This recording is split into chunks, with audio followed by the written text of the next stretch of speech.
എടാ മല മൈര നീ എന്റെ അമ്മയോട് ചോദിച്ചേക്കാവുന്നാന്ന് അന്നേരം എനിക്ക് തിരിവായിട്ട് പാട്ടി പോരയാടി പോനെ നീ മനുഷ്യൻ തന്നെയാടാ ചേറ്റെ നീ മനുഷ്യനുണ്ടായ തന്നെയാടാ നാറി നിന്റെ കൊറേ വീഡിയോസ് കണ്ട് ഇനി നീ ഇങ്ങനെ വന്ന് നിന്റെ പൊച്ചാട്ടി അടിച്ചിരിക്കും നായെ നിന്നെ ജനങ്ങള് തല്ലി കൊല്ലാന്ന് നോക്കോ നീ പുറത്തിറങ്ങണ്ട നീ. സുഹൃത്തുക്കളെ, സ്ത്രീകൾക്ക് വേണ്ടിയിട്ട് അവരെ ആർത്തവ കാര്യങ്ങളെ കുറിച്ചിട്ട് ഇന്നലെ ഞാനൊരു വീഡിയോ ഇട്ടപ്പോൾ എനിക്ക് കിട്ടിയൊരു മറുപടിയാണ്. സ്ത്രീകൾക്ക് വേണ്ടി സംസാരിക്കാൻ പോയതിന് എനിക്കൊരു പുരുഷൻ എനിക്ക് അയച്ചതാണ്. ഇതാരാണ് അയച്ചതെന്നും പറയുന്നില്ല. അതൊക്കെ ഞാൻ സേവ് ചെയ്തിട്ട് ഒരു സ്ഥലത്ത് വെച്ചിട്ടുണ്ട്.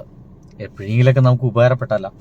എന്തായാലും ആ ഒരു പ്രിയ സുഹൃത്തിനോട് വളരെയധികം സ്നേഹത്തോടെ താങ്കൾക്ക് പറയാനുള്ള അഭിപ്രായങ്ങൾ ഒന്ന് എഴുതിയിടാവോ സുഹൃത്തെ? നമുക്ക് അങ്ങനെ സംസാരിക്കാലോ. ഞാൻ എന്തായാലും തെറിയല്ലല്ലോ പറഞ്ഞേ, വീഡിയോ വഴി ഞാൻ തെറിയല്ലല്ലോ പറഞ്ഞേ. ഈ ആർത്തവം എന്ന് പറയുന്നത് എല്ലാ സ്ത്രീകൾക്കും, എൻ്റെ അമ്മയ്ക്കോ എൻ്റെ ഭാര്യയ്ക്കോ എൻ്റെ പെങ്ങൾക്കോ എന്നുള്ളതല്ല, ലോകത്തെല്ലാ സ്ത്രീകൾക്കും മാസം ഒരു 28 ദിവസത്തിന്റെ ഗ്യാപ്പിന് ശേഷം സ്ഥിരമായിട്ടുണ്ടാവുന്നതാണ്. അതിന്റെ ഭാഗമായിട്ട് ചിലർ നല്ല വേദന അനുഭവിക്കുന്നവരുണ്ട്, ചിലർക്ക് തീരെ വേദന ഇല്ലാത്ത ആളുകളുണ്ട്, പലവിധ മാനസിക പ്രശ്നങ്ങളുടെ ഇതിന്റെ ഭാഗമായിട്ട് പോകുന്നവരുണ്ട്. ഇതൊക്കെ ഒരു യാഥാർത്ഥ്യമാണ്. ഇതൊരു യാഥാർത്ഥ്യമായിട്ടുള്ളൊരു ശാരീരിക പ്രവർത്തനമാണ്.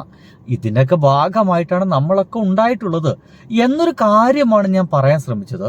ഒപ്പം തന്നെ ഇതിന്റെ ഭാഗമായിട്ട് സ്കൂളുകളിൽ കുട്ടികൾക്ക് ലീവ് കൊടുക്കാം, 3 ദിവസത്തെ അവധി കൊടുക്കാമെന്ന് നമ്മുടെ ഗവൺമെന്റ് പറഞ്ഞപ്പോൾ അത് അഭിനന്ദിക്കേണ്ട, അപ്ലൗസ് നൽകേണ്ട ഒരു കാര്യമാണ് എന്നുകൂടി ഞാൻ പറഞ്ഞു. ഇനിയിപ്പോൾ അത് എല്ലാവരോടും പറഞ്ഞിട്ട് എനിക്ക് ആർത്തവമാണ്, ഞാൻ 3 ദിവസം ലീവ് എടുക്കുകയാണ്, അങ്ങനെയൊന്നും അല്ല. അല്ലെങ്കിലും കുഞ്ഞുങ്ങൾ ഇങ്ങനെ വളരെ പെയിൻഫുൾ ആയിട്ടുള്ള ഇത്ര നിമിഷങ്ങളിൽ ലീവ് എടുത്ത് വീട്ടിലിരിക്കാറുണ്ട്. അപ്പോൾ ഇത് പറഞ്ഞപ്പോൾ ചില സംഘികളും ചില ഇസ്ലാമിക സംഘടനയിലെ ചില ആളുകളൊക്കെ ഇതെന്തോ ഒരു ഭയങ്കര മോശപ്പെട്ട സംഭവമാണ് ഈ ആർത്തവം, ഇത് ഭയങ്കര പ്രശ്നമാണ് എന്ന രീതിയിലൊക്കെ ചില ആൾക്കാരെ പറഞ്ഞു. ഇതെന്തോ സ്ത്രീകൾക്ക് അത് പുറത്തു പറയുവാൻ ഭയങ്കര നാണക്കേടാണ് എന്ന രീതിയിലൊക്കെ പറഞ്ഞു വന്നായിരുന്നു. ഞാനത് അങ്ങനെ നാണക്കേട് വിചാരിക്കേണ്ട ഒരു കാര്യമില്ല. അത്തരം ടാബൂസ് ഒക്കെ എടുത്ത് കളയേണ്ട സമയമായിരിക്കുന്നു. ഇത് ഓപ്പൺ ആയിട്ട് അത് ഉണ്ടെങ്കിൽ പറയുകയും പറയേണ്ട സന്ദർഭത്തിൽ അത് പറയുകയും അതിൻ്റെതായിട്ടുള്ള ഒരു സ്വസ്ഥതയും സമാധാനത്തോടുകൂടി ഇരിക്കുവാനോ കിടക്കുവാനുള്ള സൗകര്യം കിട്ടുകയും വേണം എന്നൊക്കെയാണ് ഞാൻ ഉദ്ദേശിച്ചത്. പക്ഷേ എന്തുകൊണ്ടാണിത് ചില ആളുകൾക്ക് ഭയങ്കര പ്രശ്നം ഉണ്ടാക്കുന്നതെന്ന് എനിക്ക് ഒട്ടുമേ മനസ്സിലാവുന്നില്ല. ഞാൻ ഇന്നലെ ഹായ് പറയണമെന്ന് പറഞ്ഞപ്പോൾ ഒരുപാട് എൻ്റെ വീഡിയോ കാണുന്ന ഒരുപാട് സ്ത്രീ ജനങ്ങൾ എനിക്ക് ഹായ് പറഞ്ഞായിരുന്നു. അവരോടൊക്കെ ഒരുപാട് നന്ദി പറയുന്നു. നിങ്ങളുടെ ആ ഒരു എന്താ പറയുക, ഈ ഒരു ഇത്തരം തെറികളൊക്കെ കേൾക്കുന്ന ഈ ഒരു സമൂഹത്തിലും നിങ്ങൾ അങ്ങനെ തുറന്നു പറയാനുണ്ടാകുന്ന നിങ്ങളുടെ ആർജവത്തെ, നിങ്ങൾ ആ സ്നേഹത്തെ ഞാൻ ചേർത്ത് പിടിക്കുന്നു. ഒരു അമ്മച്ചി എഴുതിയിരുന്നത്, ഇതിലെന്താ അത്ര മടിക്കാനുള്ളത്, എൻ്റെ മോനാണ് എനിക്ക് പാഡ് വാങ്ങിച്ചു വരുന്നത് എന്നുകൂടി ഒരു അമ്മച്ചി എഴുതി വെച്ചിരുന്നു. അവരോടൊക്കെയുള്ള സ്നേഹം ഞാൻ അറിയിച്ചു കൊള്ളുന്നു. ആ ഹായ് എഴുതിയ ആൾക്കാരൊക്കെ ഞാൻ ചുമ്മാ ലൈക്ക് അടിച്ച് വിട്ടുപോയി. ചിലവർക്കൊക്കെ ഞാൻ സംസാരത്തിലേക്കൊക്കെ ചെറുതായിട്ടൊക്കെ കടന്നായിരുന്നു. അവരോട് എന്താ പറയുക, ആ ഒരു ചാറ്റിൽ തന്നെയാണ് ടോക്ക് ചെയ്തത്. നിങ്ങൾക്കത് ഓപ്പൺ ആയിട്ട് കാണാൻ കഴിയുകയും ചെയ്യും. എന്തായാലും ഞാൻ പറഞ്ഞു വെച്ചത്, ഇതിനെ ഇപ്പോഴും വളരെ മോശമായിട്ട് കാണുന്ന ആണുങ്ങളൊക്കെ ഇപ്പോഴും സ്റ്റിൽ നമ്മുടെ നാട്ടിലുണ്ട് എന്നൊക്കെ കേൾക്കുന്നത് എനിക്ക് ഭയങ്കര അത്ഭുതം തോന്നുന്നു. ഞാൻ 19-ാം നൂറ്റാണ്ടിലാണോ ഞാൻ ഒരു നിമിഷം എന്നൊക്കെ എനിക്ക് അത്ഭുതം തോന്നിപ്പോയി. എന്തായാലും ആ പ്രിയ സുഹൃത്ത്, എൻ്റെ പേരൊന്നും ഞാൻ വെളിപ്പെടുത്തുന്നില്ല, അദ്ദേഹത്തിൻ്റെ അത്തരം നിലപാടുകൾ, അത്തരം തോന്നലുകൾ, ചിന്താഗതികളൊക്കെ കാലക്രമേണ അല്പസ്വല്പമൊക്കെ മാറുമെന്ന് വിചാരിക്കലേ നമുക്ക് കഴിയുള്ളൂ.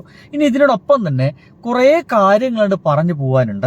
ഒപ്പം ഒരു കാര്യം കൂടി ചോദിച്ചോട്ടെ, ഏറ്റവും പ്രധാനപ്പെട്ട ഒരു കാര്യമാണ് അതെന്താന്ന് വെച്ച് കഴിഞ്ഞാലേ, എനിക്കത് നിങ്ങളിൽ നിന്നാണ് ഉത്തരം കിട്ടുന്നത്. സ്ത്രീകളെ കൈവിട്ട് UDF സർക്കാർ എന്ന് പറഞ്ഞിട്ടൊരു പോസ്റ്റ് വന്നിട്ടുണ്ടേ. അധികാരമേറ്റ് ഇങ്ങനെയാണ്, അധികാരമേറ്റ് 2 ആഴ്ചയ്ക്കുള്ളിൽ, കണ്ടില്ലേ പോസ്റ്റ് കണ്ടോ, അധികാരമേറ്റ് 2 ആഴ്ചയ്ക്കും സ്ത്രീ സുരക്ഷാ പദ്ധതി തുക മുടങ്ങി എന്ന് പറയുന്നത്. സ്ത്രീ സുരക്ഷാ പദ്ധതി തുകയുണ്ട്, മാസം 1000 രൂപ വീതം സ്ത്രീകൾക്ക് കിട്ടുന്നൊരു പദ്ധതി ഉണ്ടായിരുന്നു. 30 വയസ്സിന് മുകളിലേക്കുള്ള സ്ത്രീകൾക്കാണെന്ന്, ജോലിയൊന്നും ഇല്ലാത്ത സ്ത്രീകൾക്കാണ് കിട്ടുക, അങ്ങനെ എന്തൊക്കെ കേട്ടായിരുന്നു. അത് ഇപ്പോൾ കിട്ടുന്നുണ്ടോ? ഇതിനു കൂടി എനിക്കൊരു ഉത്തരം പറഞ്ഞു തരണേ. അത് വാങ്ങിച്ചിരുന്ന സ്ത്രീകളോടാണ്. അത് കിട്ടിയായിരുന്നോ നിങ്ങൾക്ക്? പെൻഷൻ തന്നെ ചിലർക്കൊന്നും കിട്ടിയെന്നൊക്കെ പറയുന്നുണ്ട്. അത് ചില്ലറ തടസ്സങ്ങളൊക്കെ ഈ സിസ്റ്റത്തിന്റെ ഒരു തടസ്സമാണ്. അതെന്തായാലും അവർക്ക് കിട്ടുമെന്നാണ് പ്രതീക്ഷിക്കാം. ഇനി അടുത്ത തവണ ഈ തടസ്സം ഇനി കൂടി വന്നിട്ട് തീരെ കിട്ടാതാവുക എന്നുള്ളത് നമുക്ക് പിന്നീട് ചർച്ച ചെയ്യപ്പെടാം. എന്തായാലും അധികാരമേറ്റ് ഇത് കിട്ടാതായി എന്ന് പറയുന്നുണ്ട്. അത് കിട്ടിയോ ഒന്ന് ഇതിനെ താഴത്ത് എഴുതണേ കിട്ടിയ ആളുകൾ. ഒപ്പം തന്നെ LDF സർക്കാർ ഏകദേശം ഒരുപാട് കള്ള് ഷാപ്പുകളൊക്കെ പൂട്ടിയായിരുന്നു. ആ കള്ള് ഷാപ്പുകളൊക്കെ വീണ്ടും തുറക്കാനുള്ള ഒരു ചർച്ച ഇപ്പോൾ മന്ത്രിയുടെ നേതൃത്വത്തിൽ നടക്കാൻ പോകുന്നു എന്നാണ് മനസ്സിലാക്കാൻ സാധിക്കുന്നത്. നിങ്ങൾക്ക് എന്താണ് അതിൽ പറയാനുള്ളതെന്ന് മനസ്സിലാവണം. ഇനി അടുത്തൊരു നമ്മളെ വീട്ടുകാരൊക്കെ നമ്മളൊക്കെ അസലായിട്ട് ബാധിക്കുന്ന ഒരു വിഷയം 2 മാസത്തെ റേഷൻ ഇനി ഒന്നിച്ചില്ല എന്നുള്ളതാണ്. അത് മാത്രമല്ല നീലക്കാർഡിൽ ഒരു അധിക അരി കിട്ടിയിരുന്നു, അതുകൂടി നിർത്തി എന്നൊക്കെ പറയുന്നുണ്ട്. അത്യാവശ്യം നമ്മൾ സന്തോഷിക്കേണ്ട നിമിഷങ്ങളാണിത്. തിന്നാൻ കിട്ടാതിരിക്കുക എന്നൊക്കെ പറയുന്ന ഇത്തരം നിമിഷത്തൊക്കെ നമ്മൾ സന്തോഷിക്കണം. കാരണം അത്തരം ഒരു മാറ്റങ്ങൾക്ക് കൂടി വേണ്ടിയിട്ടാണല്ലോ നമ്മളൊക്കെ വോട്ടൊക്കെ മാറ്റി കുത്തിയത് അല്ലേ. ദിവസവും തിന്നാൻ കിട്ടുക, അത് എന്നിട്ട് എല്ലിൻ്റെ ഇടയിൽ കുത്തുക എന്ന് പറയുന്ന പരിപാടി അത്ര ശരിയല്ല അല്ലേ. നല്ല പോലെ തിന്നാൻ കിട്ടുക, എന്നിട്ട് അത് എല്ലിൻ്റെ ഇടയിൽ കുത്തുക. അപ്പോൾ ഇടയ്ക്കൊക്കെ തിന്നാൻ കിട്ടാത്ത അവസ്ഥ കൂടി വരണം. ഫ്രീ ആയി കിട്ടിയിരുന്ന അരി കിട്ടാതാവുകയും അത് നമുക്ക് പുറമേന്ന് പലചരക്ക് കടകളിൽ നിന്നൊക്കെ പോയിട്ട് നമുക്ക് ഈ അരി വാങ്ങിക്കേണ്ട ഒരു ഗതികേടെന്ന് പറയരുത് കേട്ടോ. അങ്ങനെ സുന്ദരമായിട്ടുള്ള ഒരു ജനാധിപത്യ അവസ്ഥയിലേക്കൊക്കെ നമ്മൾ മാറുക തന്നെ വേണമെന്നാണ് ഞാൻ പറയുന്നത്. എന്തായാലും തിന്നിട്ട് എല്ലിൻ്റെ ഇടയിൽ കുത്തിയാണല്ലോ നീലക്കാടൊക്കെ. അപ്പോൾ ആ ഒരു അരിയും നിർത്തലാക്കി എന്നാണ് പറയുന്നത്. പിന്നെ വേറെ വാർത്തയുണ്ട്. മിക്കവാറും ഈ ഒരു ന്യൂസ് നിങ്ങൾക്ക് കേൾക്കുക നാളെ ഒരു 8 മണിക്ക് 9 മണിക്കൊക്കെ ആയിരിക്കും എൻ്റെ ഈ വീഡിയോ നിങ്ങൾ കാണുക. അപ്പോഴത്തേനും നിങ്ങൾ ചിലപ്പോൾ വാങ്ങിച്ചിട്ടുണ്ടാവും, ക്ഷമിക്കുക കേട്ടോ. ഇന്ന് മുതൽ എന്ന് വെച്ച് കഴിഞ്ഞാൽ നിങ്ങൾ ഈ വീഡിയോ കാണുന്ന ഇന്ന് മുതൽ മിൽമ പാലിന് 4 രൂപ കൂടിയിട്ടുണ്ട്. തൈരിനും വില കൂട്ടുമെന്നാണ് പറയുന്നത്. അപ്പോൾ നമ്മൾ ഏകദേശം കുടുങ്ങാൻ പോവുകയാണ്. മിൽമ പാലിൻ്റെ വില കൂട്ടിയത് UDF ഗവൺമെൻറ് അല്ല കേട്ടോ, സത്യമാണ്. UDF ഗവൺമെൻറ് അല്ല, LDF ഗവൺമെൻറ്റാ. പക്ഷേ ജനങ്ങൾക്ക് വേണ്ടിയിട്ട് എല്ലാം നിർത്തലാക്കാവുന്ന മഞ്ഞക്കുറ്റികളൊക്കെ പറിച്ചു കളയാവുന്ന വീട് പണിക്കുള്ള പൈസ കൊടുക്കുന്നൊക്കെ നിർത്തലാക്കാൻ കഴിയുന്ന ഒരു UDF ഗവൺമെന്റിന് എന്തുകൊണ്ടാണ് മിൽമ പാലിന്റെ 4 രൂപ കുറയ്ക്കാൻ കഴിയാത്തത് എന്നുള്ള ചോദ്യം ആരും ചോദിക്കരുത്. അത് ചോദിക്കാൻ പാടില്ല. അത്തരത്തിലുള്ള ജനാധിപത്യത്തിന്റെ സൗന്ദര്യ ചോദ്യങ്ങളൊന്നും ആരും ചോദിച്ചു പോകരുത്, വളരെ മോശമാണ്. വേറെ ഏറ്റവും വലിയൊരു പ്രശ്നം എന്ന് പറയുന്നത് നമ്മുടെ മുഖ്യമന്ത്രിക്ക് 4 ഡ്രൈവർമാർ എന്നാണ് പറയുന്നത്. സർക്കാർ ഉത്തരവ് പുറത്തിറങ്ങി എന്ന് പറയുന്നു. 20ഓളം അംഗരക്ഷകന്മാർ വേറെ ഉണ്ടെന്നൊക്കെ പറയുന്നു. ഈ 4 ഡ്രൈവർമാർ എന്തിനുമാട്ടെ? അല്ല, ഒരുപാട് ഓടാണല്ലേ, ചില ആളുകൾക്കൊക്കെ ലീവൊക്കെ വന്നു കഴിഞ്ഞ് വേണ്ടി വരും.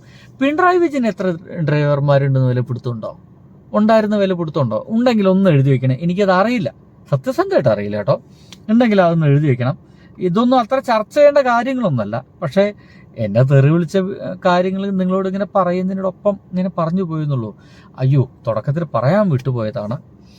വീഡിയോ പെട്ടെന്ന് കാണുമ്പോഴേ അത് അടുത്ത് കുട്ടികളൊക്കെ ഉണ്ടെങ്കിൽ ഭയങ്കര പ്രശ്നമായിരിക്കും. പച്ചത്തെറിയാണല്ലോ അല്ലേ.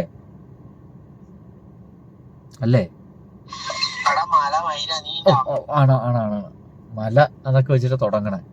അങ്ങനെയൊക്കെ ഉണ്ടോ?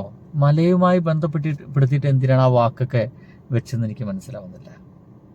ഇപ്പം തെറിയുടെ പുതിയ വകഭേദങ്ങളെ. എന്തായാലും കൊള്ളാം. ചേട്ടൻ ഏത് ഭാഗത്തുള്ള ചേട്ടൻ എനിക്ക് അറിയില്ല. ലോക്കൊക്കെ ചെയ്തിട്ടാണ് പ്രൊഫൈൽ, അതുകൊണ്ട് എനിക്ക് കയറി നോക്കാൻ കഴിഞ്ഞില്ല. സംഗതി അവിടെ കിടക്കട്ടെ. ഞാൻ ചേട്ടനോട് ചുമ്മാ ഒരു സംശയമൊക്കെ ചോദിച്ചായിരുന്നു. അത് ഞാൻ നിങ്ങൾക്ക് പിന്നെ കാണിച്ചു തരുന്നുണ്ട് കേട്ടോ. അപ്പോൾ എന്തായാലും സുഹൃത്തുക്കളെ, അത് തുടക്കത്തിൽ അങ്ങനെ ഡിസ്ക്ലൈമർ പറയാൻ വിട്ടുപോയത്, കുട്ടികളൊക്കെ ഉണ്ടെങ്കിൽ ഒന്ന് മാറുന്നത് കേൾക്കണേ എന്ന് പറയുന്ന ഡിസ്ക്ലൈമർ വെക്കാൻ വിട്ടുപോയത് ക്ഷമിക്കുക, പെട്ടെന്ന് പറഞ്ഞു പോയെന്നുള്ളൂ. അപ്പോൾ ഞാൻ ഇതിൽ ഉന്നയിച്ച ചില ചോദ്യങ്ങളുണ്ടായിരുന്നു, സ്ത്രീ പ്രജകളോടൊക്കെ തന്നെയാണ്. അവർ കഴിയുമെങ്കിൽ എനിക്കൊന്ന് ഉത്തരം തരണേ. ബൈ.